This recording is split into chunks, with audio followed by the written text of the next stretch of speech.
I'm Scott Phillips. I'm the lead designer on Saints Row the Third. Craig Donovan, producer on Saints Row the Third. Hey guys, you can call up the helicopter. Found the way to open the vault. Don't touch it! We definitely wanted to start with a peak. We didn't want to start, very slow. I personally dislike it when I, have to start a game and I go through a bunch of menus and then I go through a bunch of slow tutorials and then I'm finally I finally get to the actual fun of the game. And so I definitely wanted to start us off strong. I think the level of intensity goes up and down, but I think our sort of insanity kind of has a straight peak up from the beginning. So no, I wasn't worried about starting off with that big bang. I think with Saints Row the Third, certainly people really understand that open world is a genre, and games like GTA are very different from games like Saints Row, and they recognize that that's good. It's better alternatives and choices for players, and it's good for the industry as a whole. As far as telling them, I think we've been preaching that message for a long time, and I think our mechanics and assets we've released really emphasize that. I wish they were here today so they could see it firsthand as well, but they'll be able to come November 18th for sure. We have huge lists of things that were cut. We always look back at them like we will look back at stuff that was cut on Saints Row 2 to figure out things for Saints Row 3.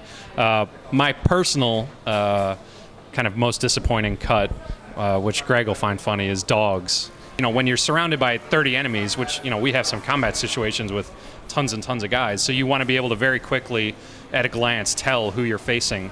And so height and that sort of thing played into it a lot, and so that's why we have the brutes that are the 8-foot-tall guys.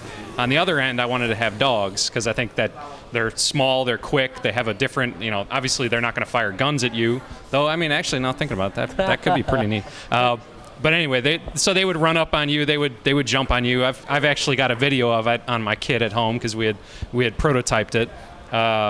But rightfully they were cut because we just didn't have the time to do them, which I totally understand. But in my heart, that was the one I really wanted to keep because I think it would have had a big impact in the gameplay. Well, I'd say the dildo weapon kind of shocked me. I remember us writing that down in one of our mission specs that there'll be a dildo weapon and all of these other weapons in this one mission, and then when I finally saw it in game, I expected something relatively simple, and he came back with this 6-foot-long floppy dildo with balls on it, and it was veiny. He had spent a lot of time on the texture and modeling it, and I was kind of like, wow, that was a little bit more than I was expecting, but that's pretty amazing. It took us a long time to kind of break through reviewers and the press and the consumers, players, kind of to see, oh, okay, there can be something that, maybe it looks similar to GTA on the surface, but it's not.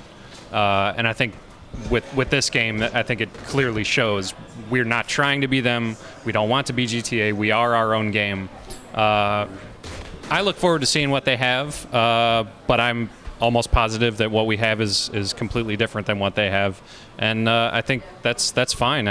Variety is the spice of life. People want different games, which is great.